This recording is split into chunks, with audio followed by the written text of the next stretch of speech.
சமீப காலமா இந்தியாவை பொறுத்த வரைக்கும் சேஃப்டியை பத்தின அவேர்னஸ் அதிகமா இருக்கு அப்படின்னு தான் சொல்லணும். உலக அளவுல சேஃப்டிக்கு ஒரு நிறுவனம் பிரபலம் அப்படின்னா அது வோல்வோ நிறுவனத்தை சொல்லலாம். இந்தியன் கார்ஸோட சேஃப்டியில பெரிதும் பார்க்கப்படுற குளோபல் என்கேப் போன்ற நிறுவனங்கள் frontal crash test, side impact போன்ற குறிப்பிட்ட டெஸ்ட்கள் தான் பண்றாங்க. ஆனா வோல்வோ நிறுவனம் பல ரியல் வேர்ல்ட் சினாரியோஸை அக்யூரேட்டா கிராஷ் டெஸ்ட் மூலமா கணிக்கிறாங்க. அதை பத்தின இன்ட்ரெஸ்டிங் இன்ஃபர்மேஷனை தான் இந்த வீடியோல பார்க்க போறோம். நீங்க பார்த்துட்டு இருக்கிறது கார் இன்ஃபோ தமிழ். கார்கள் பற்றிய அனைத்து தகவல்களையும் உடனுக்குடன் தெரிஞ்சுக்க கார் இன்ஃபோ தமிழ் சேனலுக்கு சப்ஸ்கிரைப் பண்ணுங்க.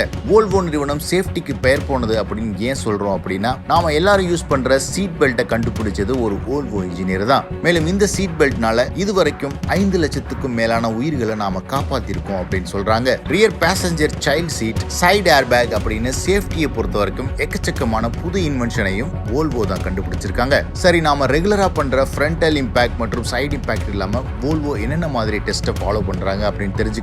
ஸ்வீடன் நாட்டுல 2000 ஆண்டுல 81 மில்லியன் செலவுல இந்த கிராஷ் டெஸ்ட் ஃபெசிலிட்டியை வடிவமைச்சிருக்காங்க. இதுல தினந்தோறும் குறைந்தபட்சம் 2 கிராஷ் டெஸ்டாவது நடந்துரும். ஒரு கட்டுப்பாட்டை இழந்த கார் எப்படி பறந்து செல்லும் அப்படிங்கிறது ஒரு ரன் ஆஃப் கிராஷ் டெஸ்ட் அப்படின்னு சொல்லுவாங்க. இதை அக்யூரேட்டா வோல்வோ நிறுவனம் சிமுலேட் பண்ணுவாங்க. அப்படி நடக்கும்போது உள்ள இருக்கிற பேசஞ்சரோட மூவ்மெண்ட் எப்படி எல்லாம் இருக்கும் அப்படிங்கறது கூட ஒரு ரோபோட் மூலியமா கண்டறிவாங்க.